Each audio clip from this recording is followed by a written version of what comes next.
हाँ बेटा, रिफ्रैक्शन अपन पढ़ा रहे थे। रिफ्रैक्शन में अपन ने क्या क्या देख लिया था बेटा? तो रिफ्रैक्शन में मैंने तुम्हारे को क्रिटिकल एंगल पढ़ाया था, क्रांतिक कोण, क्रिटिकल एंगल, इंग्लिश मीडियम, ठीक है। आज मैं उसमें क्वेश्चन थोड़ा सा अपन देखते हैं। क्रिटिकल एंगल के मैंने बता दी, उसकी एप्लीकेशन बाद में देखेंगे रिफ्रैक्शन के साथ। एप्लीकेशन वाला पॉइंट सारा एक साथ लूंगा कि इनका प्रैक्टिकल लाइफ में या डेली रूटीन में यूज किया है ना। अभी आ जाओ, जैसे एक स्लेब है, अभी थोड़ा स्लेब का एनालिसिस करते हैं। अब अपन स्लेब से रिलेटेड सारी वो स्टडी करते हैं। देखो बेटा, ये स्लेब में एक ऑब्जेक्ट रखा स्लेब के सामने, है ना। ये एक ऑब्जेक्ट है, ऑब्जेक्ट से निकलने वाली रह गई, ये पहली सरफेस, फर्स्ट सरफेस पे गिरी, ये एंगल ऑफ इंसिडेंस है आई, ये एंगल ऑफ रिफ्रैक्शन है आर। तो क्या मैं बोल दूं, जो रेस सीधी जा रही थी वो थोड़ा सा डेविएट हो गया, टुवर्ड्स नॉर्मल बेंड हो गई, तो ये थोड़ी सी करीब आ गई। जैसे ये रे जाने लगी, फिर से एंगल आर हो गया, तो मैं बोल दूं ये एंगल आर आर सेम होंगे, तो मैं बोल दूं अंदर वाले एंगल सेम हो गए। अब पहली सरफेस पे है ना, समझना बात को। मैं यहाँ पे पहले ये एग्जांपल नहीं है, थ्योरी पढ़ा रहा हूं।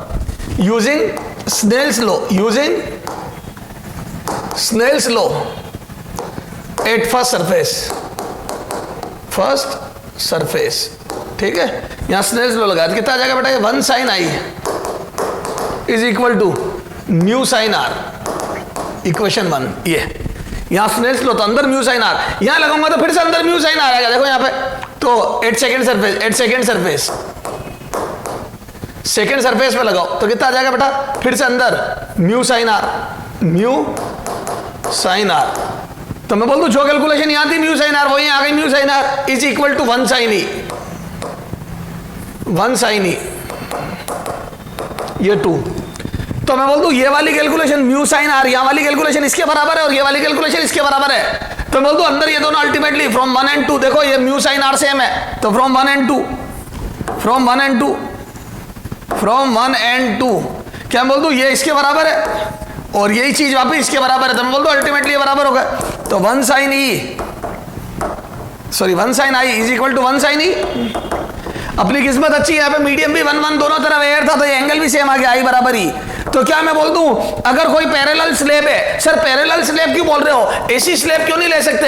नहीं ले सकते ऐसी स्लेब, क्यों? क्योंकि फिर ये नॉर्मल से एंगल आर है, तो ये वाला एंगल चेंज हो जाएगा, आर नहीं रहेगा, तो कैलकुलेशन सेम नहीं रहेगी।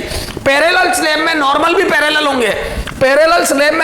पैरेलल होंगे, तो ये एंगल सेम हो जाएगा, तो अंदर वाली कैलकुलेशन ये इसके बराबर, ये इसके बराबर। तो मैं इसको नाम दे रहा हूं बी, मैं इस कैलकुलेशन को नाम दे रहा हूं बी। तो क्या मैं बोल दूं this calculation is B and this is A, तो क्या मैं बोल दूं बी ए के बराबर है। तो यहां पे भी वही कैलकुलेशन बी और वो ए है सी, तो मैं बोल दूं बी सी के बराबर है। उधर बी ए के बराबर, इधर बी सी के बराबर, तो ए और सी ये दोनों बराबर हो जाएंगे। क्लियर है क्या? तो अल्टीमेटली आपस में बराबर हो गए दोनों, ये देखो। तो बोल दूं ये वाली कैलकुलेशन अल्टीमेटली इसके बराबर हो गई, तो 1 sin i बराबर 1 sin e, दोनों इक्वेट कर दो, तो यहां से i बराबर ही आ गया। क्लियर है? तो क्या मैं बोल दूं पैरेलल स्लेब में रे अगर सेम मीडियम में निकलेगी, तो आप जब सारी कैलकुलेशन इक्वल करोगे सेम मीडियम में सेम एंगल पे बाहर निकलती है।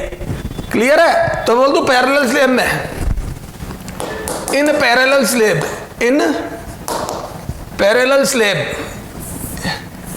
In combination of parallel slab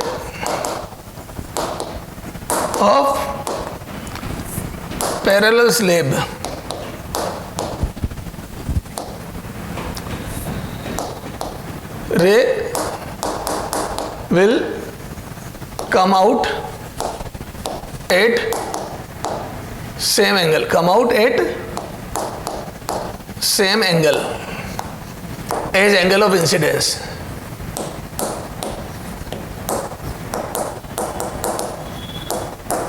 In same medium.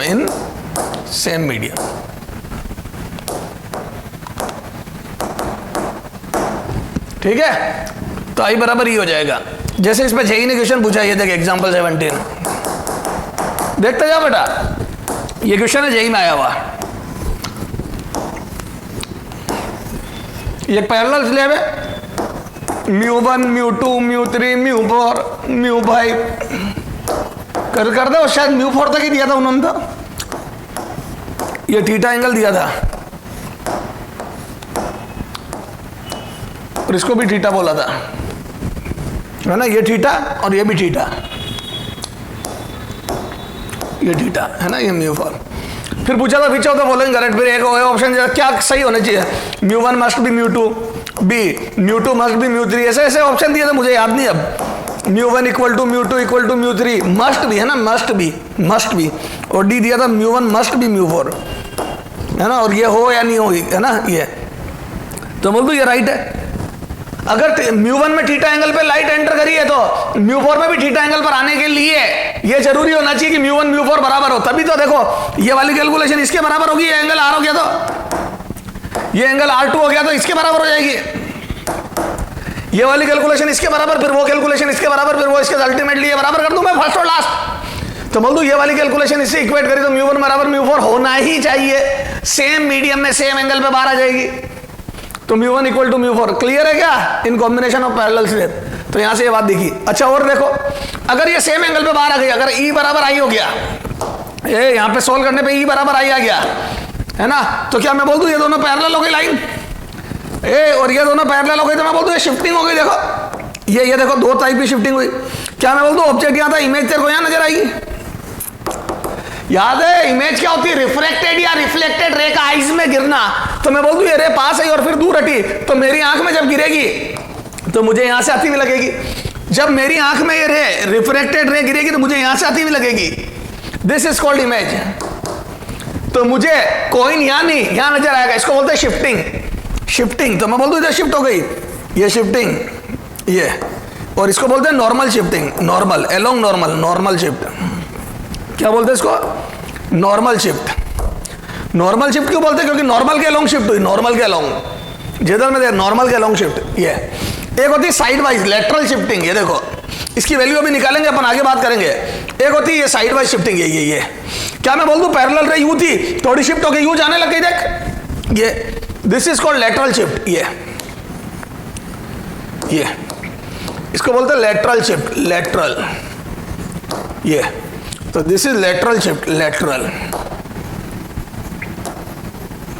Shift.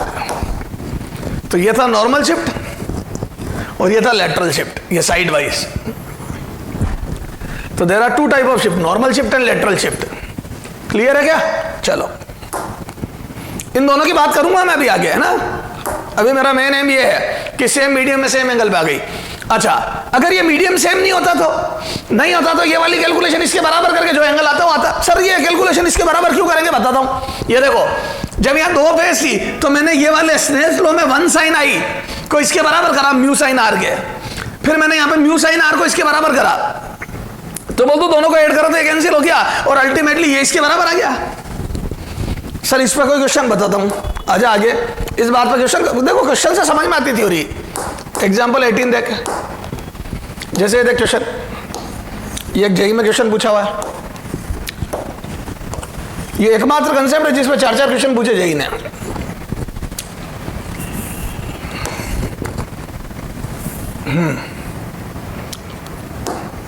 n0/2 n0/4 n0/8 ये 4 मीडियम है ना। ये देखो अगले ने कहा ठीक है,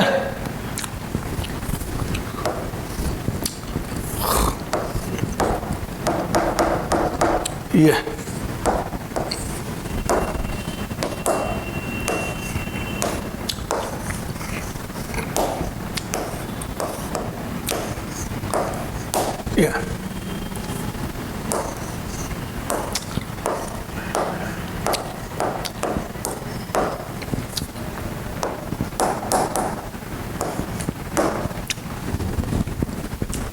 ये n0/8 है ना। अब अगले ने ये बोला कि ये आई बताओ आई, ठीक है, और 4 ऑप्शन दे दिए है ना, जो भी वोटेवर। मेरा अभी एम ऑप्शन देने में नहीं है, ठीक है, क्योंकि कोई लॉजिक नहीं। तो मैं बोल दूं ये रिफ्रैक्शन हो रहा है, तो इधर देखो सॉल्यूशन देख, at first refraction at first surface बोलो, तो यहां से लिख दो 1 sin i is equal to n0/2 sin r1, ये r1, इसको r2 बोल रहा हूं, बोलो। फिर सेकेंड सरफेस, अच्छा इसको इक्वेशन 1 बोल देता हूं मैं, सेकेंड सरफेस बोलो n0/2 sin r1, ये n0/2 sin r1 ही रहेगा, इज इक्वल टू अंदर आ जाएगा n naught by 4 sine R2 equation 2, ये साइन R2, फिर N naught by 4 sine R2, फिर third surface n naught by 4 sine R2 is equal to n naught by 8 sine 90 degree, ये third. First n naught ये हो गया, second ये। अब तुम क्या सोच रहे हो, यहां से R1 निकाल लोगे और ये वेरिएबल में, और सवाल ही पैदा नहीं होता बायोलॉजी। तो सर ये तीनों देख घूर घूर के, तो मैं 1 2 को ऐड करूंगा तो ये कैंसिल हो जाएगा, तो मैं बोल दूं ये इसके बराबर, देख ये इसके बराबर, फिर ये इसके बराबर, तो अल्टीमेटली ये इसके बराबर हुआ ना। ए भैया तू मेरे बराबर मैं तेरे बराबर, तो अपन दोनों बराबर, समझ जा। फिर वापस देख, फिर मैं बोल दूं ये वाली इक्वेशन तो खुद इसके, और जब मैंने इसको इसके बराबर बोला तो ये इसने बोला कि मैं तो खुद इसके बराबर हूं, देख ये बराबर है, तो ये इसके बराबर, ये इसके बराबर, तो ये इसके बराबर, तो अल्टीमेटली ये बराबर। यूं समझ, ये देख इस पहली कैलकुलेशन को ये बोल रहा हूं इसको, तो ये अंदर वाली बी हो गई क्या, फिर ये अंदर वाली बी, तो ये बी थी, ये बी है तो ये भी बी, फिर वो बी सी के, इसको सी बोल रहा हूं मैं, ये सी, ये बी, ये ए, तो ए बराबर ये सी, ये सी, बोल दो ये बी बराबर सी, ये कैलकुलेशन सी, तो ये पूरी सी, ये डी, ए बराबर बी, वही बी बराबर सी, यही सी बराबर डी, तो ए बराबर डी, अल्टीमेटली बराबर कर दूं, तो तीनों इक्वेशन को ऐड करा तो ये कैंसिल, तो 1 बराबर 3, तो equation 1 plus equation 2 plus equation 3 you लिख दे, तो तीनों को ऐड करा तो कितना जाएगा, बोलो 1 sine i is equal to n naught by 8 sine 90। अरे अल्टीमेटली ये इसके बराबर हो जाएगा, पैरेलल स्लैब में म्यू साइन थीटा, इसका सब इक्वेट करा, तो भैया तेरा म्यू साइन थीटा मेरे म्यू साइन थीटा के बराबर, मेरा म्यू साइन थीटा तेरे बराबर, तेरे बराबर, तो ये, तो यहाँ से कितना, ये एन नोट था बेटा, ये पहली में एन नोट है, या एन नोट है, दिस इज एन नोट, ये एन नोट है बेटा, यहाँ ना गलत लिख दिया मैंने, ये एन नोट, तो एन नोट से एन नोट गया, तो मैं यहाँ से बोल दूँ sine i is equal to 1/8। अब 4 ऑप्शन में वो साइन इनवर्स भी दे सकता है, कोस इनवर्स भी दे सकता है, इससे ट्राइंगल बना के कोस भी निकाल सकते हो आप, ये आई, ये 1, ये 8, ये हाइपोटेनस होता है, ये परपेंडिकुलर, ये तो यहाँ से आ जाएगा 63 रूट का, तो अपन चाहे तो कोस भी निकाल सकते हैं, कितना हो जाएगा √63/8। चलो छोड़ो, अभी तो मैं आई लिख रहा हूँ, आई बराबर साइन इनवर्स में ही लिख रहा हूँ, और देखो 1/8 1 से छोटा है तो पॉसिबल है, और सही बात है 90 पे, क्लियर है क्या। तो ये भी जेई का क्वेश्चन है, तो फर्स्ट बराबर लास्ट कर दो, क्या कर दो बेटा, फर्स्ट बराबर लास्ट। आ जाए अगला, एग्जाम्पल 19, ये देखिए फिर IIT जेई लिख दे बेटा, IIT जेई, इससे पहले वाला भी IIT जेई, ठीक है। चलो 19 इधर आ जा, अब इसमें भी है,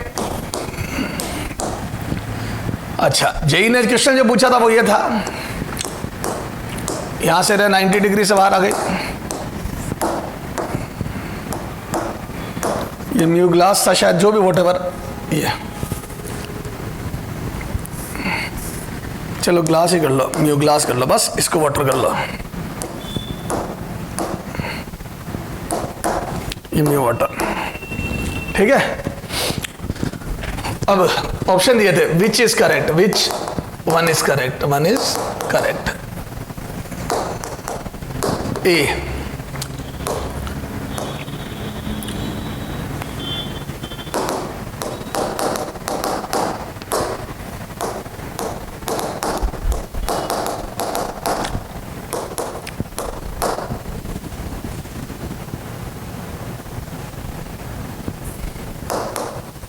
फोर TIR 8, छोड़ो,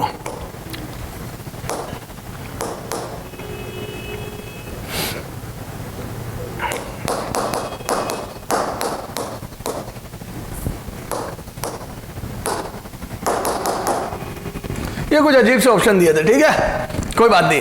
क्या मैं बोल दूं क्या बेटा ये पैरेलल सरफेस है, तो क्या मैं बोल दूं ये नॉर्मल भी पैरेलल हो गए, तो क्या मैं बोल दूं ये बराबर ये कर दूं, ये इसके बराबर, ये R ले लो अंदर एंगल R, तो आ जाओ, तो वही mu water sine i is equal to this mu g sine R, फिर म्यू जी साइन R बराबर दिस, तो बोल दूं ये बराबर कर देता हूं, तो यहां से मैं बोल दूं क्या, इधर देख म्यू वाटर फर्स्ट बराबर last, first equal to last, तो यहां से बोलो mu water sine i is equal to 1, ये एयर है, यहाँ एयर है ना, एयर 1 sin 90, तो कितना आ जाएगा बोलो?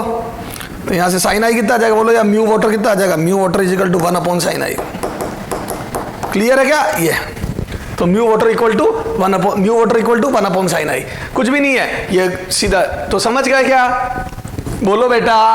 तो सर हम तो ये कर लेंगे, कोई दिक्कत ही नहीं है, आगे आ जाओ सर, चला जा। कौन सा बात हुई बेटा?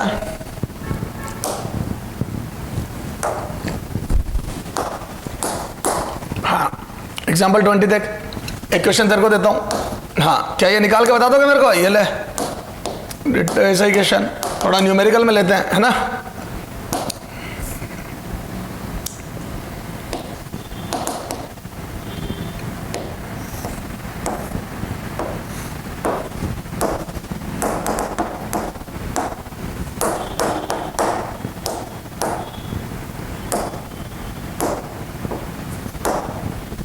ये आई इज इक्वल टू वॉट, ये क्वेश्चन है। ये रे यहाँ से आर पे गई थोड़ी करीब आके, ठीक है, और ये आई बताना। तो क्या मैं बोल दूं क्या? ये देखो, ये वाली कैलकुलेशन ये, और ये रेयर टू डेंस से जा रही थोड़ी करीब आएगी, तो ये एंगल थोड़ा आई से कम होगा, तो r will be less than i, फिर ये यहाँ से टी आई आर हो गया। क्लियर है? तो अब देखो इधर देख सॉल्यूशन में, तो सीधा मैं बोल दूं कि भैया जी ये वाली कैलकुलेशन √2 sin आई eight first surface, eight first refraction, बोलो पहले रिफ्रैक्शन पे क्या होगा? तो यहां से देख, √2 sin i is equal to √2 sin i is equal to 2 sin r, equation 1। फिर यहां पे 8 सेकेंड रिफ्रैक्शन, तो यहां पे कितना हो जाएगा बोलो?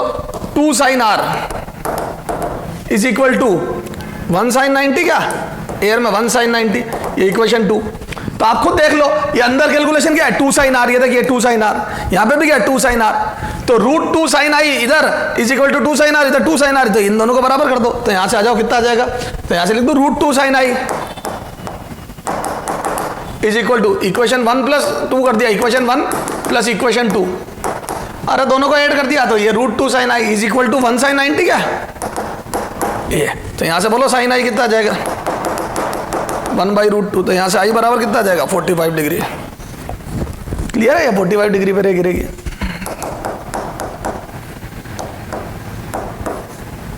तो 45 डिग्री पे गिरा, ये 90 में जाएगी। क्लियर है क्या बेटा? ये इस टाइप से। तो सर ये सारी बात समझ में आ गई?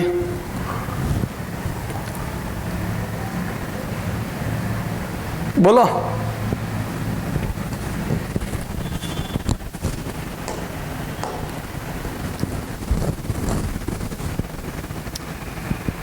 क्लियर है ये? तो बस ये इक्वेशनों को दोनों को ऐड करेंगे तो ये बीच वाली कैलकुलेशन, इंटरमीडिएट कैलकुलेशन कट जाती है। ये है काम की बात। चला आगे, चलो।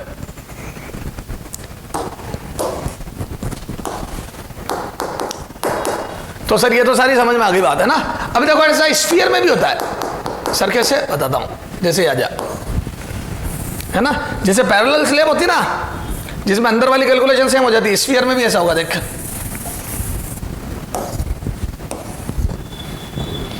ये देख,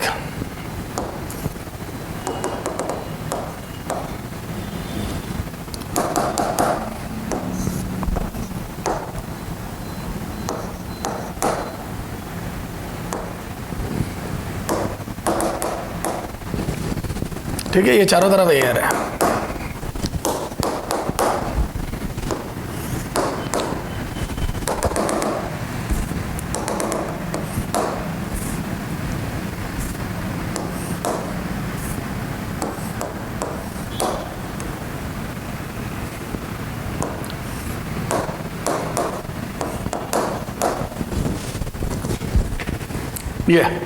ये क्वेश्चन आपको ई बताना है। क्या बताना बेटा? Angle E, angle of emergence E, है ना।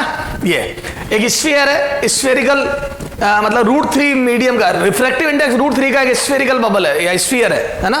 बबल है एक, मतलब कोई लिक्विड का बबल है, उसमें एयर से एंटर करी 60 डिग्री पे, तो कितने पे इमर्ज होगी? अब देखना बेटा ध्यान से, क्या बोलते दिस एंगल इज आर। अगर ये एंगल आर है तो ये भी आर होगा। सर ये आपको कैसे पता पड़ गई? क्योंकि ये जो नॉर्मल है वो सेंटर से पास होगा, तो मैं बोलता हूं ये दोनों साइड इक्वल होगी। बेटा this normal will pass from centre this normal, तो ये दोनों रेडियस हो गई ना, और रेडियस के सामने के एंगल भी सेम होंगे आर आर। बोलो आ जाओ कितना आ जाएगा। तो using Snell's law at first surface, solution में देख, using Snell's law at first surface, बोलो कितना आ जाएगा ये, 1 sin 60 इज इक्वल टू कितना आ जाएगा बेटा, √3 sin r, इक्वेशन 1। और यहां से √3 sin r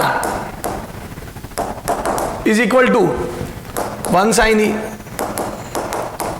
ये 1 sin 60 is equal to √3 sin r, √3 sin r is equal to 1 sin e।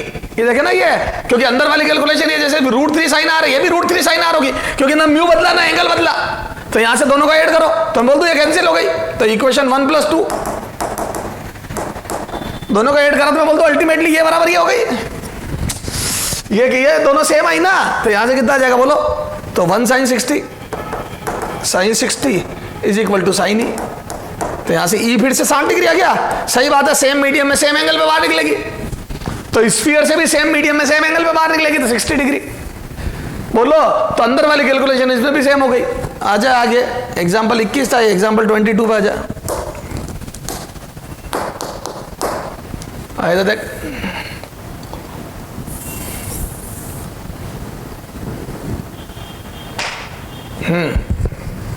अब देखो एक क्वेश्चन इसमें बड़ा जबरदस्त है, अपने मॉड्यूल में दे रहा हूं ये,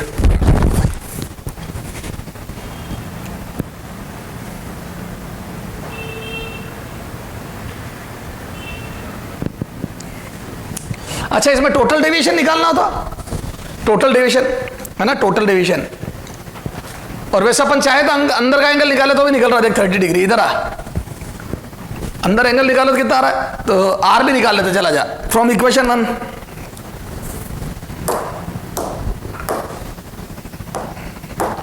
फ्रॉम इक्वेशन 1 कितना आ जाएगा बेटा, 1 sin 60 is equal to 1 sin 60 is equal to √3 sin r, क्या, तो यहां से बोलो sin r कितना आ जाएगा, sin r 1/2, तो यहां से r बराबर 30 डिग्री आ जाएगा क्या,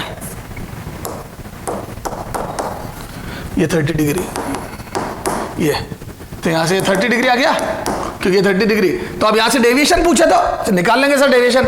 बोलो पहली बार रहे यहां डेविएट हुई, देखो ये इनिशियल डायरेक्शन थी, तो मैं बोल दूं दिस इज द डेविएशन 1, यार ये तो सब पढ़ा रखा ना, डेविएशन 1 निकाल, डेविएशन 1 तो कितनी घूमी रहे, तो ये 60 डिग्री था पूरा, ये 30 है, तो मैं बोल दूं 60 - 30 डिग्री घूम गई, किधर, क्लॉकवाइज, तो डेविएशन 1 इज 30 डिग्री क्लॉकवाइज। उसके बाद ये रेयू सीधी जा रही थी वापस, फिर ये देखो ये 30 है तो ये भी 30 अपोजिट एंगल, ये 30 तो अपोजिट एंगल 30, तो मैं बोल दूं फिर से घूम गई है, कितना, फिर से 30 डिग्री घूम गई, तो del 2 बराबर 30 डिग्री, है बोलो फिर से क्लॉकवाइज, तो del 1 30 degree clockwise, del 2 30 degree clockwise, तो बोल दो del टोटल कितना आ जाएगा, del 1 + del 2, तो ये आ जाएगा बेटा 60 degree clockwise, 60 degree clockwise, 30 degree clockwise फिर 30 डिग्री, तो टोटल 60 डिग्री क्लॉकवाइज घूम गई रे, तो this is the total deviation. तो डेविएशन भी निकाल लेंगे, कोई बड़ी बात नहीं है। आगे आ जाओ, एग्जाम्पल 23 देख, एग्जाम्पल 23 में ये है, ये देखिए, ये अपना बढ़िया बेहतरीन क्वेश्चन, ये देख,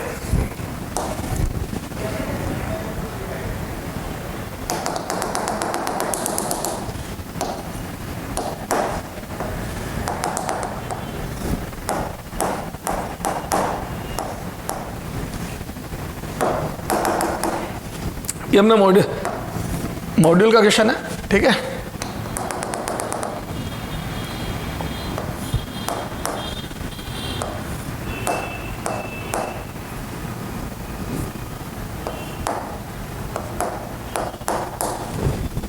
ठीक है, ये रे हॉरिजॉन्टल हो गई,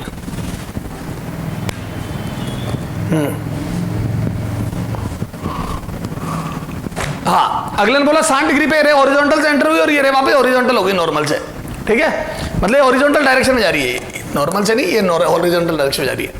तो अगले ने रिफ्रैक्टिव इंडेक्स पूछा है, एन कितना हुआ। अब यार एक बात बताओ, आप अपने को एन निकालना है और अपने को दिया कुछ नहीं है ना, क्या मैं बोल दूं ये एंगल आर होगा, इधर देखिए अंदर रिफ्रैक्शन के बाद एंगल आर होगा ये, और अगर ये आर होगा तो ये भी आर होगा क्या, येलो कलर से अगर सॉल्यूशन अपने से एन पूछा गया, अपना क्वेश्चन क्या है, n, n is equal to what, है ना, ये क्वेश्चन है। अब सॉल्यूशन देख, ये येलो से सॉल्यूशन, तो ये मेरे सॉल्यूशन की लाइन है कि एंगल आर है ना, ये आर है, ये सॉल्यूशन की लाइन है ये, तो ये भी आर होगा, ये सब सॉल्यूशन है। क्यों? क्योंकि दोनों साइड सेम होती है, बता रखा है तेरे को। तो ये अगर आर है तो ये भी आर होगा, और ये दोनों आर है तो ये देखो ये आउटर एंगल, क्योंकि इनर, सामने वाले इनर दो एंगल का टोटल होगा ये एक्सटर्नल एंगल, तो ये 2r होगा। अच्छा, और हॉरिजॉन्टल, ये लाइन जो है नॉर्मल सेंटर से पास हो रहा था, ये 2r है तो ये भी 2r हो गया। अच्छा, वो तो सब ठीक है, ये 2r हो गया। अब क्या मैं बोल दूं क्या, ए इधर देख, है ना, और इधर देखना, चूंकि ये लाइट हॉरिजॉन्टल हो गई, ये लाइट हॉरिजॉन्टल हो गई, तो ये लाइन हॉरिजॉन्टल हो चुकी है, तो क्या ये 60 डिग्री होगा ना एंगल, इधर देख, ये रे कितनी डेविएट हो गई टोटल, सुनना, ये रे टोटल कितनी डेविएट हुई, तो मैं बोल दूं ये 60 डिग्री था, ये आर हो गया, तो बोल दो थोड़ी डेविएशन यहां हुआ, बोलो, और ये आर है तो ये भी तो वापस 60, चलो छोड़ वो डेविएशन रहने दे, डेविएशन रहने दे यार, उससे ज्यादा लंबा चला जाएगा मेथड।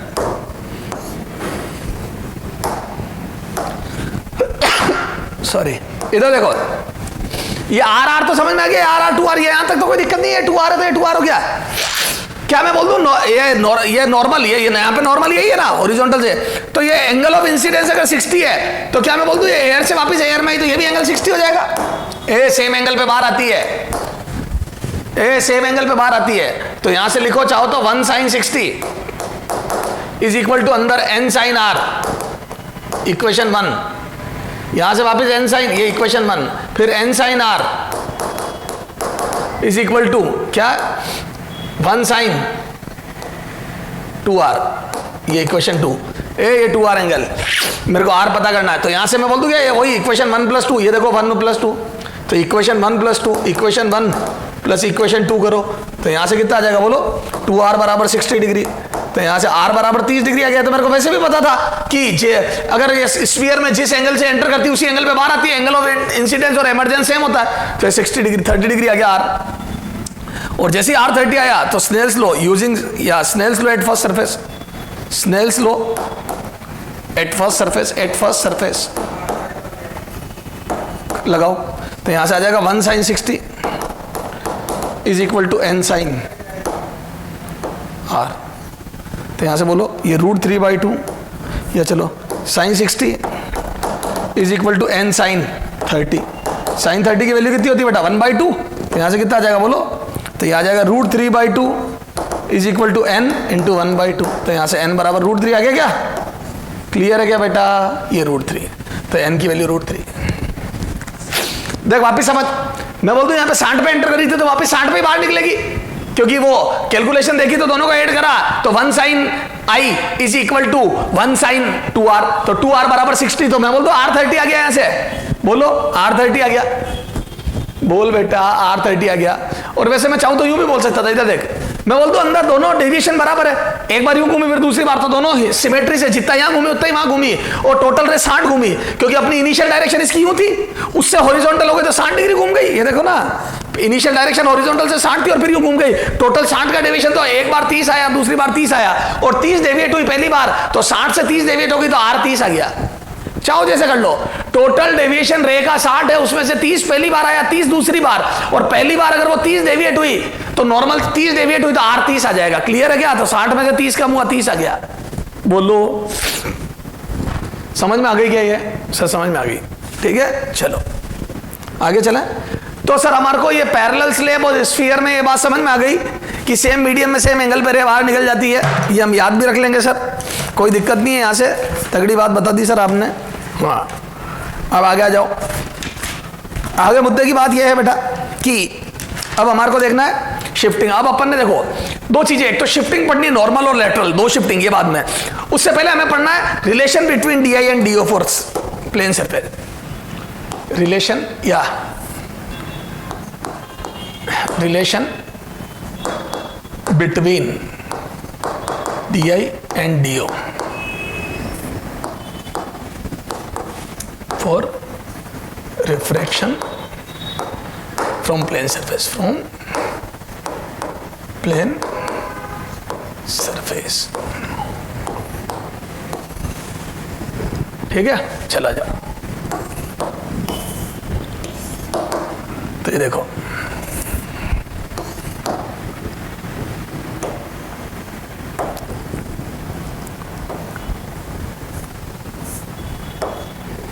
ये कॉइन है, ये रे आई, ठीक है, ये नॉर्मल है, यहां से रिफ्लेक्शन हुआ। ये देखो एक मीडियम है μ1, अपन जा रहे हैं μ2 में, तो रे जहां से आ रही है उसको μ1 बोल रहा हूं, जहां जा रही है उसको μ2 बोल रहा हूं। तो ये रिफ्लेक्शन हुआ, तो बोल दो ये रे यहां से आती हुई लगेगी। ए भैया जिसकी आंख है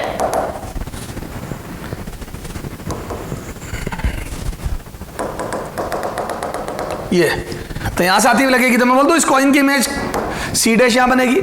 तो इस कॉइन थोड़ा सा ऊपर उठा हुआ, 8 9th class coin, 10th class coin ऊपर उठा हुआ नजर आता है ड्यू टू रिफ्रैक्शन, ये रहा वो। तो मैं बोल दूं हमारी आंख में जो रे गिरती है हमें वो नजर आता है, डायरेक्ट रे गिरती है तो ऑब्जेक्ट नजर आता है, और अगर रिफ्लेक्टेड रे गिरती है तो इमेज नजर आती है। मैं याद दिलाता हूं, याद कर बचपन में जब मम्मी ने जबरदस्ती तेरे को धक्का मार के नहाने के लिए भेजा, इच्छा नहीं थी तेरी, सर आपको कैसे पता है बेटा, मुझे मालूम है आलसी, ठीक है, तो मम्मी ने अंदर भेजा, फिर अपन जबरदस्ती मुंह फुला के नहा रहे। पहले जब अपन ने देखा बाल्टी का पानी बिल्कुल ट्रांसपेरेंट, ठीक साहब, फिर अंदर अपना क्या हुआ, अपन नहाते नहाते साबुन एकदम हाथ से गिरा, आदत नहीं है ना बेटा, तो एकदम से साबुन फिसल के बाल्टी में गिर गया। बिल्कुल सर गिरा था सर, आपको तो सब पता है, बिल्कुल पता है बेटा। अच्छा अब देखना, अब वो जब साबुन गिरा था और अपने मुंह पे साबुन लगा हुआ है, तो अपन यहां से थोड़ा सा झाग हटा के अंदर देखते हैं, हमारे को साबुन नजर आता है।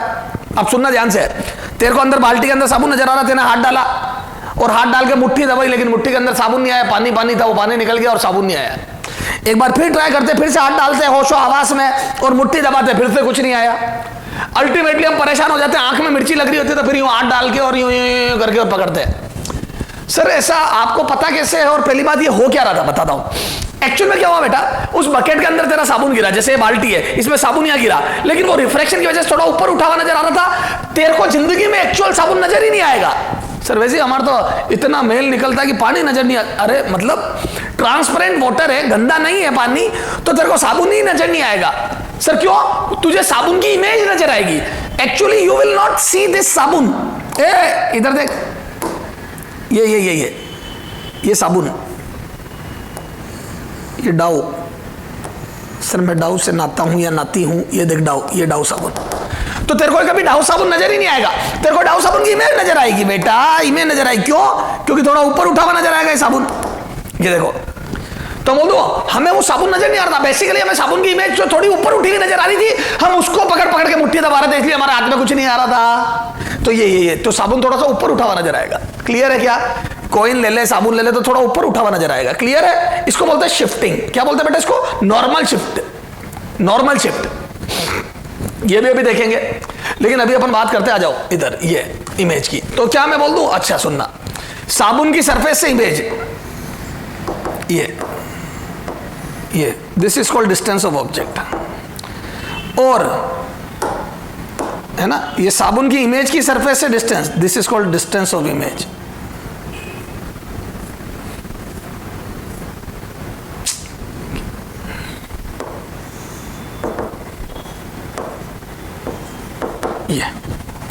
ये this is distance of object, this is distance of image. Clear है।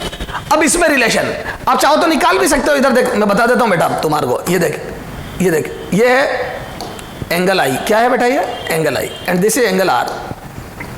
सर बोल आई रहे हो, लिख आ रहे हो, इसी को तो बोलते बेटा दिमाग खराब हो। हाँ ये आई और ये आर। अब सुनना, अगर मैं इस डिस्टेंस को, सुनना ध्यान से, ये वो बना रहा हूं मैं, ये सारी कैलकुलेशन इससे कर रहा हूं मैं रेड कलर से, ये नॉर्मल बनाया मैंने, है ना, ये ट्राइंगल बना रहा हूं, ये देख एक ट्राइंगल लिया, ये इसको येलो कर दो, इसको येलो कर देते छोटे ट्राइंगल को, ये हो गया छोटा ट्राइंगल येलो, है ना, और एक बड़ा हो गया रेड ट्राइंगल, ये ठीक है। क्या मैं बोल दूं ये एंगल आर है ना, ये एंगल आर है नॉर्मल से, तो ये एंगल आर हो गया, तो ये क्या हो गया बेटा, ये आर हो जाएगा क्या, देखे ना, ये दो पैरेलल लाइन है, ये भी तो नॉर्मल है बेटा, ये नॉर्मल। तो बोल दो ये दोनों पैरेलल लाइन है, ये आर आर। अच्छा ये एंगल आई है, तो क्या बोल दो ये एंगल भी आई हो जाएगा बेटा। ये if this angle is I तो then this would be the I. इसको रेड से लिख दें, ये और इसको येलो से लिख दे ये। अब इस डिस्टेंस को मैं मान रहा हूं d, या कुछ भी मतलब एक कांस्टेंट है ना, ये d मान रहा हूं, कुछ भी मान रहा है d। तो यहां से मैं लिख दूं फ्रॉम येलो ट्राइंगल, ये देख फ्रॉम येलो ट्राइंगल, हालांकि इसकी जरूरत नहीं थी, from yellow triangle tan r, बोलो tan r is equal to d by d i, d upon d i, equation 1। अरे बोलो हाँ। एंड फॉर स्मॉल एंगल, यूं बोल दूं मैं फॉर स्मॉल एंगल, या चल छोड़ ये 1। हाँ from red triangle, from red triangle, बोलो तो यहां से कितना आ जाएगा, बोल tan i, ये tan i is equal to d upon D o, d upon D o, ये इक्वेशन 2।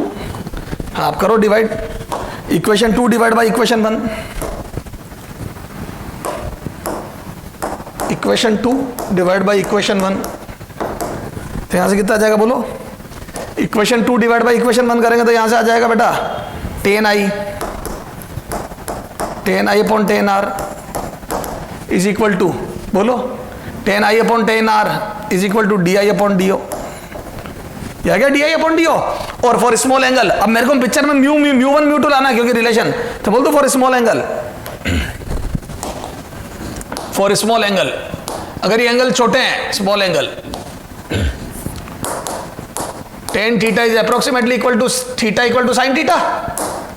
अरे बोलो tan थीटा को साइन थीटा लिख सकते हैं, तो यहां से मैं बोल दूं क्या, and sine I upon sine r, from equation 3 कर दो। नाउ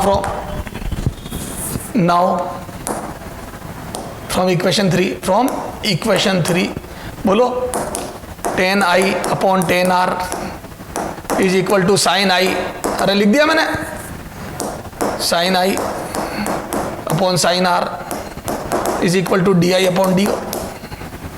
और ये साइन आई अपॉन साइन आर बराबर म्यू 2 बाई म्यू 1 होता है क्या, है ना, using Snell's law, from Snell's law.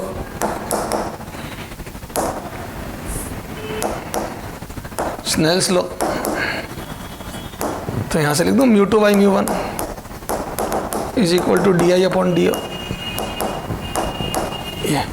तो डी आई, ये रिलेशन है बेटा, डी आई अपॉन डी ओ बराबर म्यू 2 बाई म्यू 1। तो ये होता है distance of image upon distance of object बराबर म्यू 2 बाई म्यू 1। तो यहां से क्या आ जाएगा, डी आई अपॉन डी ओ बराबर, ये पहले इसको लिख दो, d I upon D o is equal to mu 2 by mu 1, है ना। Now if surrounding is air, if surrounding is air, अगर किसी मीडियम से एयर में लाइट जा रही हो, है ना, तो कितना आ जाएगा, तो बोल दो म्यू 2 बराबर 1, ये बोलो सराउंडिंग इज एयर, तो बोल दो म्यू 2 बराबर 1, तो म्यू 2 इक्वल टू 1, क्योंकि याद है ये म्यू 2 एयर मतलब सराउंडिंग, बाहर वाला, जहां से आ रही थी और जहां जा रही है, तो म्यू 2 इज 1, है ना, एयर। अगर बाहर वाला मीडियम एयर है तो यहां से एक रिजल्ट बन गया, क्या बन गया, तो मैं यहां से बोल दूं क्या, यहां से then d I is equal to mu 2 1 हो गया, तो मैं बोल दूं d o by mu. Very very important, this is called apparent depth. क्या बोलते हैं बेटा इसको, डी आई को, तेरे को जहां साबुन नजर आ रहा है वो एपेरेंट डेप्थ है, एपेरेंट डेप्थ, तुझे जो लग रही है, एपेरेंट मतलब तुझे जो अपीयर हो रही है, और एक्चुअल मतलब जहां साबुन वास्तव में था, तो दिस इज एक्चुअल डेप्थ। ये डीओ क्या है, डीओ इज एक्चुअल डेप्थ। ये क्या है डीओ, ये डीओ क्या है बेटा, d o is actual depth. D o क्या है, is actual depth, actual depth. और डी आई क्या है बेटा, is apparent depth, apparent depth, है ना, स्पेलिंग देख लेना बेटा, गरीब आदमी है ना, एपेरेंट डेप्थ, एपेरेंट, डॉट लगाया ना बेटा, बहुत इंटेलिजेंट हो गया अब में भी, डॉट लगा दिया, एपेरेंट डेप्थ, ठीक है। तो इज एक्चुअल डेप्थ और एपेरेंट डेप्थ, ठीक है। चलो आ जाओ, तो यहां से बोल दूं, ये यहां से जिंदगी में कभी एपेरेंट डेप्थ निकालनी है, एपेरेंट डेप्थ, और अगर बाहर क्या है सराउंडिंग एयर है तो वो हो जाएगी एक्चुअल डेप्थ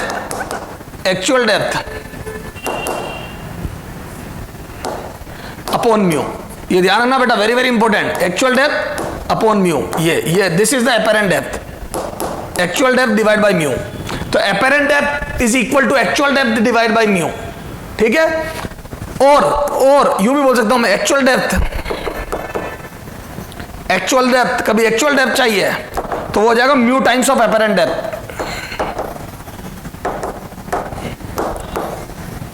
ये समझ गए क्या? इसको इक्वेशन 4 नाम दे रहा हूं, उसको और यूज लूंगा।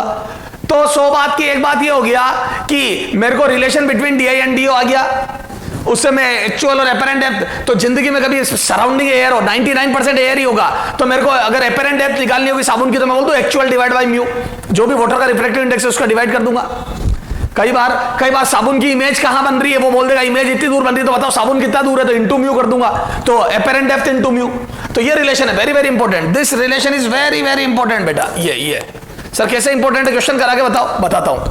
उससे पहले एक चीज और देख लेते है ना, relation between v i and v o, relation between velocity of image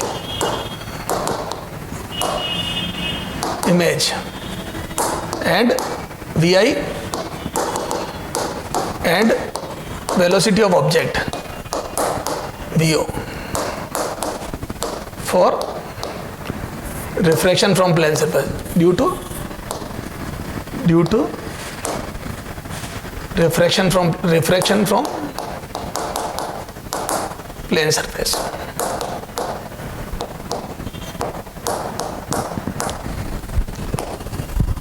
ये तो इधर देख, जैसे ये देख बेटा, ये फिश है, मछली जल की रानी है, जीवन उसका पानी है। आगे बेटा खुद ही बोलना लग गया, हाथ लगाओ डर जाएगी, ठीक है बेटा। चलो इधर देख, जैसे आपकी फिश है, दिस है एक्चुअल फिश। क्या है ये? Actual fish. सर कहाँ एक्चुअल? अरे मतलब अपनी रे ऑप्टिक्स की एक्चुअल फिश है ना, ये वास्तव में एक्चुअल फिश नहीं बता रहा हूं मैं, ये नॉर्मल। अब देख बेटा, तो मैं बोल दूं तेरे को ये कहां नजर आएगी रे, बोल रामायण ना, यहां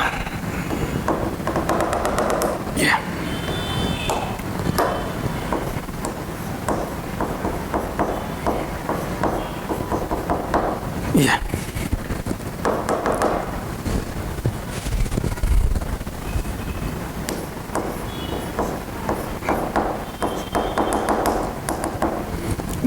ये फिश की इमेज थोड़ी ऊपर उठी हुई नजर आएगी ना, ये एयर में जा रहा हूं या किसी भी मीडियम में चलिए, यार म्यू टू म्यू वन ये कर दे, म्यू वन से आई म्यू टू में गई है ना, ये। और ये रेयरर है ना, ये रेयरर मतलब रेयरर मीडियम है, ये डेंसर है, ये मैंने मान लिया है, और रेयरर ये हमने माना है उसमें भी, ठीक है ये। तो जब हल्के मीडियम में जाएगी ऊपर उठी हुई नजर आएगी। और इन जनरल हम पानी में पड़ी हुई फिश को हवा से ही देखेंगे, तो मैं एयर में खड़ा हूं और पानी के अंदर जो फिश है उसको देख रहा हूं, मुझे कभी फिश नजर आएगी नहीं, तो मुझे फिश की इमेज नजर आएगी, मतलब मुझे एपेरेंट डेप्थ नजर आएगी फिश की।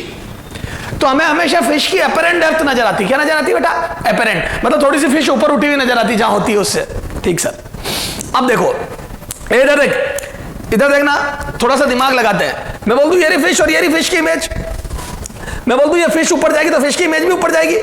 अरे बोलो, फिश ऊपर जाएगी तो फिश की इमेज भी ऊपर जाएगी, ये। तो जैसे जैसे फिश ऊपर जाएगी फिश की इमेज भी ऊपर जाएगी, जैसे जैसे फिश ऊपर जाएगी फिश की इमेज भी ऊपर जाएगी। अरे बोलो, क्या मैं बोल दूं फिश की इमेज ऊपर है तो थोड़ी देर बाद फिश ही आएगी तो फिश की इमेज बाहर आ जाएगी, थोड़ी देर बाद फिश ही आएगी तो फिश की इमेज बाहर आ जाएगी। ये देखो, सवाल ही पैदा नहीं होता। ऐसा हो सकता है कि एक्चुअल फिश तो पानी के अंदर और इमेज बाहर नजर आए तेरे को हवा में, सवाल ही पैदा नहीं होता है। वो जो तेरे को फिश थोड़ी सी ऊपर उठी हुई नजर आ रही है, वो पानी की रिफ्रेक्शन की वजह से ही तो नजर आ रही थी। तो मैं बोल दूं जब तक फिश अंदर है, पानी की फिश की इमेज भी अंदर ही नजर आएगी, बाहर कैसे आ सकती है इमेज? क्या मैं बोल दूं दोनों यहां साथ पहुंचेंगे तो फिश और फिश की इमेज सरफेस पे एक साथ पहुंचेंगे, इसका मतलब मैं बोल दूं लॉजिकली फिश की इमेज कम हो गई, फिश की इमेज स्लो होगी। तो मैं बोल दूं this velocity of fish, image of fish, and this is velocity of actual fish या actual velocity of fish, ये। तो this is actual velocity और this is apparent velocity। मुझे velocity ये नजर आएगी और ये होगी, तो कुछ मत करो, फ्रॉम इक्वेशन 4, देखो मैंने वहां इक्वेशन 4 धीरे से लिख दिया था, ये रहा।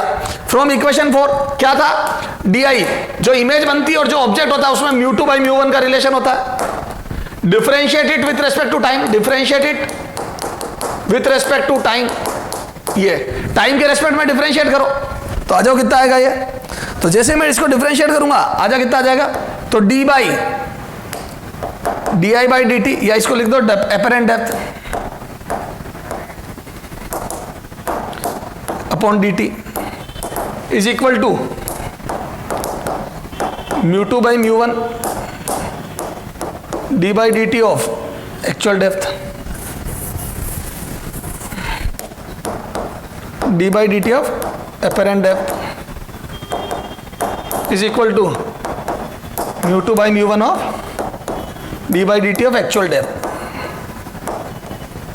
अच्छा बोलो, और एक्चुअल ये apparent depth का डिफरेंशिएशन हो जाएगा वेलोसिटी ऑफ इमेज जो ये, और ये हो जाएगा μ2 by μ1 and this is velocity of object. ये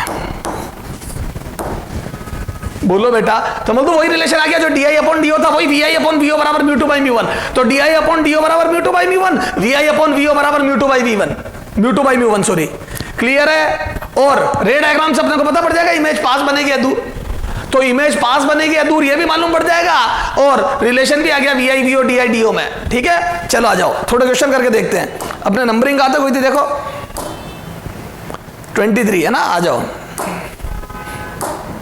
थोड़ा ये देखते फिर अपन इसमें आगे बात करेंगे, अभी थ्योरी और होगी उसमें, ये सब नोट करते जाना बेटा, बार बार बोलूंगा नहीं मैं। एग्जाम्पल 24 है ना। अच्छा, एक बेसिक क्वेश्चन है ना, दिमाग भी लगाओ। ये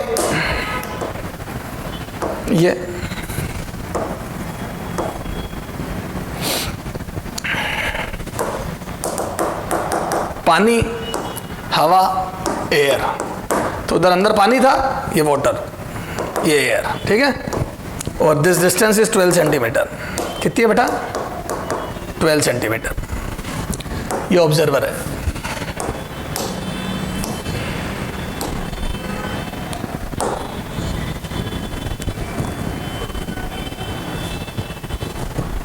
ठीक है। तो distance of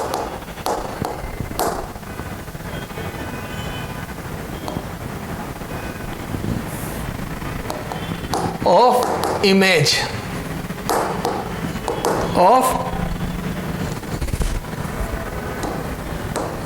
of coin C seen by from separating surface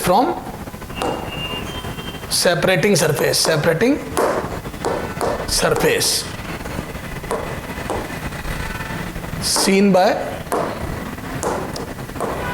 observer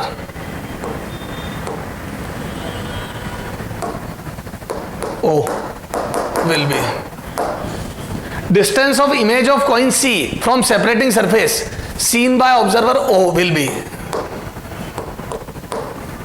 seen by observer O will be। तो ऑब्जर्वर O को सेपरेटिंग सरफेस से कितनी दूर इमेज नजर आएगी, क्लियर है ये। तो क्या मैं बोल दूं, ये रे आई,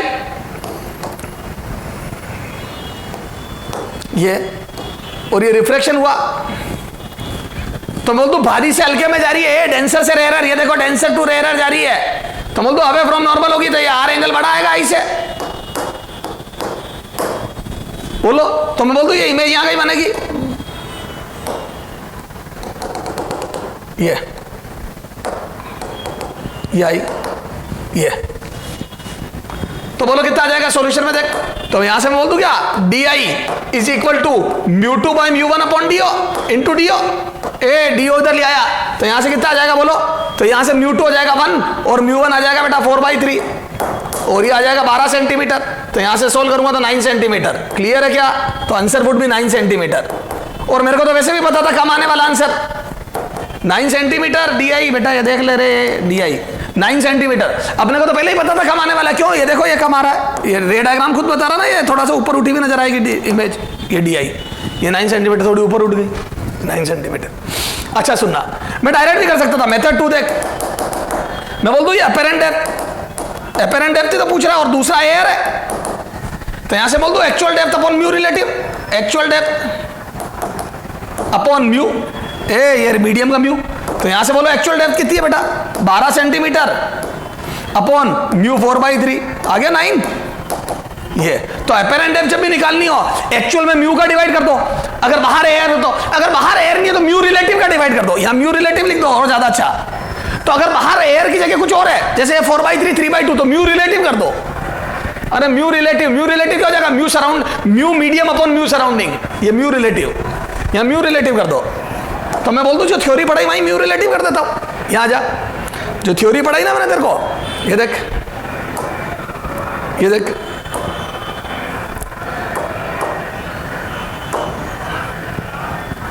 ये देखो, यहां म्यू रिलेटिव कर दो, ये म्यू है ना, इफ सराउंडिंग इज एयर, ये म्यू रिलेटिव कर दो सब जगह, म्यू रिलेटिव, इसको म्यू रिलेटिव कर दो ना, डी आई अपॉन डी हो, ये देख, यहां से देखना बेटा, ये म्यू रिलेटिव, यहां से ये यहां से डी आई upon mu relative, mu 2/μ1, mu कर दे, म्यू 2/μ1 कर दे इसको बेटा, और ज्यादा जनरलाइज कर रहा हूं इसको, देख यहां कर दे अपॉन, ये क्या आ जाएगा डी अपॉन μ1/μ2, और ये μ1/μ2, और d I is equal to d upon mu relative. ये तो जब सराउंडिंग एयर हो जाए तब तो अपने आप म्यू मीडियम आ गया, और जब सराउंडिंग एयर नहीं होकर कुछ और होगा तो म्यू रिलेटिव, मतलब सराउंडिंग के रेस्पेक्ट में मीडियम का म्यू निकाल लूंगा, मीडियम का mu divide by surrounding, clear है, ये मीडियम का म्यू डिवाइड बाय सराउंडिंग, ये क्या हो जाएगा mu medium divide by surrounding, mu medium divide by mu surrounding, surrounding, ये लिख दो और ज्यादा अच्छे से, ठीक है,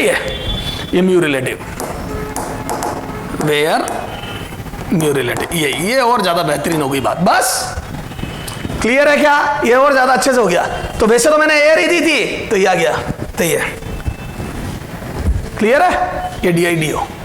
अच्छा, कई बार वो क्या करता है, ये देखें, आगे आ जा, एग्जाम्पल कहां तक बात हुई 24, अच्छा एग्जाम्पल 25,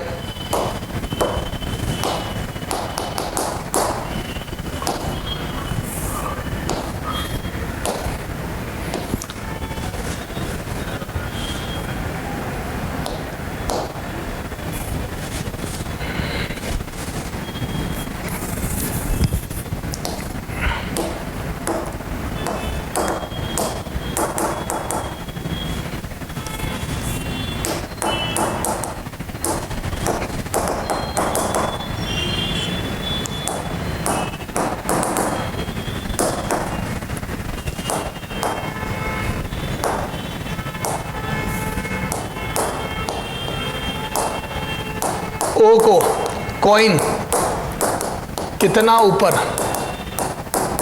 उठा हुआ दिखाई देगा, उठा हुआ दिखाई देगा, दिखाई देगा, ठीक है, ये क्वेश्चन है ना, कॉइन कितना ऊपर उठा हुआ दिखाई देगा। अब सुनना, इधर एक ऑप्शन दे देता हूं, ए 18 सेंटीमीटर, बी 32 सेंटीमीटर, सी 6 सेंटीमीटर, डी 12 सेंटीमीटर, ठीक है, ये 4 ऑप्शन है। अब बच्चा क्या करता है जल्दी जल्दी में, ए देख बेटा, जल्दी जल्दी में क्या करता है, डी एपेरेंट डेप्थ, ए देख बाहर एयर है, मजा आ गया, apparent depth is equal to actual divide by mu, है ना, और ये करके एक्चुअल है बेटा 24 सेंटीमीटर और डिवाइड बाय म्यू 4/3, ये करके 18 सेंटीमीटर करके आ जाता है।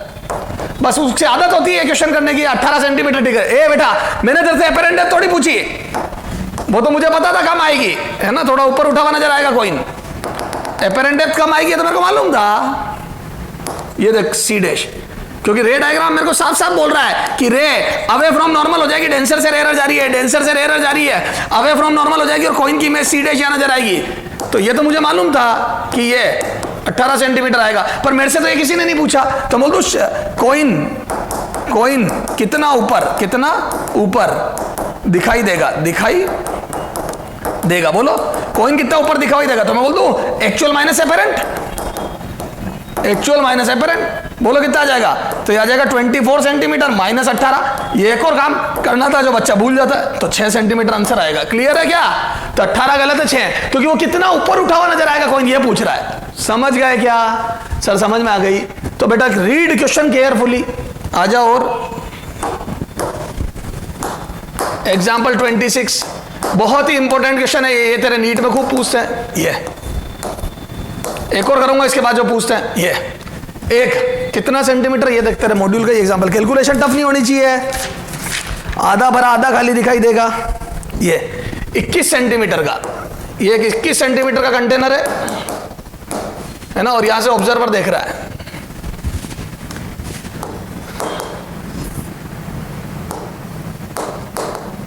कंटेनर में कितनी हाइट h तक लिक्विड भर दे, तक वाटर भर दे, लिक्विड की छोड़ वाटर भर दे कि ऑब्जर्वर को आधा भरा आधा खाली, आधा भरा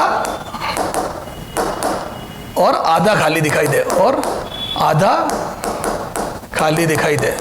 सर हमने एक किताब में पढ़ा था, हमने एक मोटिवेशनल पढ़ा था, वो तो आप देखो वैसा। अरे आप देखो, फालतू बातें नहीं करनी। आधा भरा आधा खाली दिखाई दे। अब इसमें एक ऑप्शन है ए 10.5 सेंटीमीटर, पहला ऑप्शन जो अपने मन में आता है। B 12 centimetre,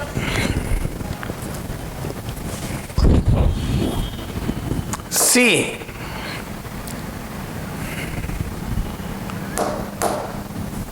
8 centimetre, D none, है ना ये। अब सुनना ध्यान से, सबसे पहले मैं आधा भर दूं। दिमाग में ये आता सर आधा भर दो तो आधा भरा दे, आधा खाली दिखाई देगा। ये लो, तो सर 10.5 तक भर दो तो आधा भरा आधा खाली। इसमें क्या था क्वेश्चन में? कुछ तो था ही नहीं सर। तो देखो आधा भरा आधा नहीं, तेरे को आधा खाली तो दिखाई देगा, 10.5 खाली तो दिखाई देगा, लेकिन भरा हुआ पोर्शन थोड़ा कम दिखाई देगा। क्यों? क्योंकि याद है तली ऊपर उठ जाएगी। बॉटम विल अपीयर थोड़ा सा अबव, बॉटम शिफ्ट हो जाएगा ऊपर की तरफ। याद है कॉइन ऊपर उठा हुआ तो बॉटम ऊपर उठा हुआ नजर आएगा, तो ये भरा हुआ पोर्शन थोड़ा छोटा दिखाई देगा। नहीं देख तो बाल्टी भरी होती है, मम्मी ने जब धक्का दिया था नहाने के लिए, अपन ने बाल्टी को पहले घूर घूर के देखा था तो इतनी सी बाल्टी लग रही थी। अपने को लग रहा है इतने से पानी में कैसे नहाएंगे, क्योंकि वो बाल्टी का जो बॉटम होता है वो ऊपर उठा हुआ नजर आ जाता है। तो मैं बोल दूं ये बात तो तय है कि इसमें भरा खाली पोर्शन 10.5 है, भरा हुआ पोर्शन 10.5 से कम। कितना? एक्चुअल बाई म्यू, 4/3 का डिवाइड करूंगा, वाटर है तो एक्चुअल डिवाइड बाई म्यू, तो मैं बोल दूं भरा हुआ पोर्शन थोड़ा कम नजर आएगा। तो मेरे को लॉजिकली ये तो पता पड़ गया कि इसको थोड़ा ज्यादा भरना पड़ेगा। इधर देख 10.5 से ज्यादा, तो ये बात तो तय हो गई कि 10.5 से ज्यादा भरना पड़ेगा। ये बात तो तय है ज्यादा भरना पड़ेगा, तभी तो ये थोड़ा कम होके इसके बराबर हो जाएगा। तो मैं बोल दूं माना h तक भरा, जो वो पूछ रहा है मेरे से। ये h थोड़ा येलो कलर से करो, ये सॉल्यूशन, ये सॉल्यूशन का पार्ट है, ये भरना वरना सब। ये h माना h तक भर दिया, तो मैं बोल दूं ये खाली पोर्शन कितना हो जाएगा बोलो? तो खाली portion will be 21 minus h। ये क्लियर है? अब आधा भरा आधा खाली, तो आ जाओ सॉल्यूशन में। आधा भरा आधा खाली, ये देख। तो मैं बोल दूं क्या, इधर देखो है ना, खाली पोर्शन, खाली इस 21 माइनस h है ना, भरा है ना, भरा एक्चुअल बराबर 21 माइनस h, सॉरी h है ना, एपेरेंट भरा है ना, तो भरा एपेरेंट, तो भरा हुआ मुझे एपेरेंट कितना नजर आएगा बोलो? एपेरेंट हाइट ऑफ भरा, एपेरेंट हाइट ऑफ भरा इज इक्वल टू, मैं बोल दूं h by mu, actual divide by mu. h by mu, actual जितना भरा है उसका बाई म्यू, है ना। ये यहां तक ये उठा हुआ नजर आएगा, ये बॉटम, ये तो ये h dash h by mu, clear है? ये h dash is equal to h by mu.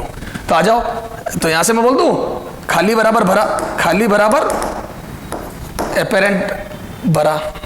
बोलो तेरे को जो दिखाई दे रहा, तो खाली हो जाएगा कितना? 21 minus x, sorry 21 minus H, 21 minus H हो गया खाली, और भरा का एपेरेंट हो जाएगा h बाई म्यू। कर दो बराबर, तो यहां से कितना आ जाएगा बोलो? 21 minus h is equal to 3/4h। तो यहां से कितना आ जाएगा बोलो? 21 इज इक्वल टू 7/4h। तो यहां से कितना आ जाएगा बोलो? h equal to 12 centimetre. ये तो 12 सेंटीमीटर, कंटेनर 12 सेंटीमीटर भरा हुआ होगा। क्लियर है? ये दो तो लॉजिकली गलत हो रहे थे, क्यों? क्योंकि आधे से ज्यादा भरा होगा, 10.5 से ज्यादा भरा होगा, तभी तो भरे का अपेरेंट थोड़ा कम नजर आएगा। सर समझ में आ गया? तो ये आधा खाली आधा भरा, समझ गए? ये आधा खाली आधा भरा वाला क्वेश्चन। सर सारी बात हमारे समझ में आ गई। तो ये कुछ बेहतरीन क्वेश्चन थे, ये इंपॉर्टेंट क्वेश्चन है जो आपसे पूछते हैं। तो मैंने तेरे को ये अपेरेंट डेप्थ वाला क्वेश्चन करा दिया, और देख और कुछ क्वेश्चन दिए मॉड्यूल में, है ना, वो करते हैं। अब वेलोसिटी वाला करते हैं क्वेश्चन, बेसिक है ना। एग्जाम्पल 26 कर लेते बेटा, एग्जाम्पल 27, एग्जाम्पल 27, ठीक है। ये देखो,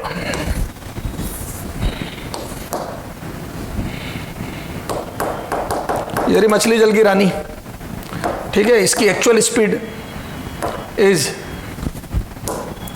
9 सेंटीमीटर पर सेकेंड, है ना। इसकी डेप्थ है 21 centimetre from surface of water.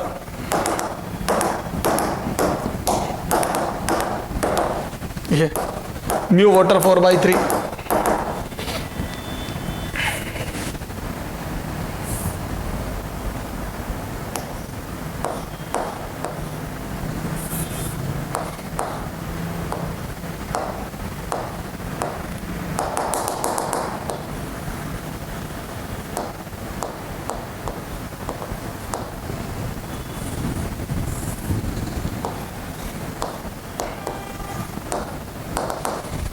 देखो सर जबरदस्त बना ये बर्ड, है ना। अगर ये बर्ड मान लो अभी होता ना एक ही जगह उड़ने वाला पक्षी है, ये यहीं रहे, है ना, बर्ड यहीं का यहीं है, और ये फिश है जिसकी डेप्थ 21 है और फिश की है।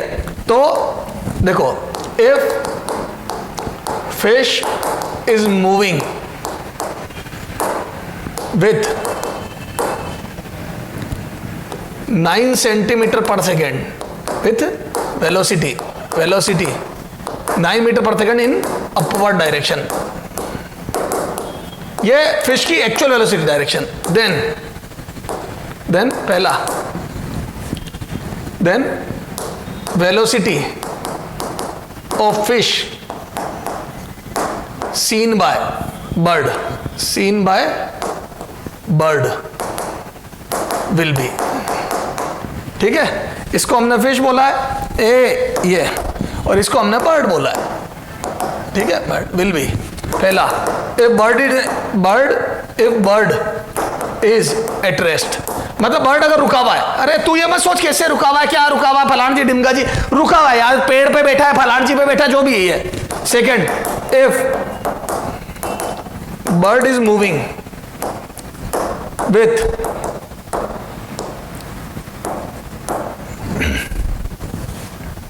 ये स्पीड 8 कर लो, है ना, ये 8 कर लो, 8 सेंटीमीटर पर सेकेंड, इसकी भी 8 कर लो।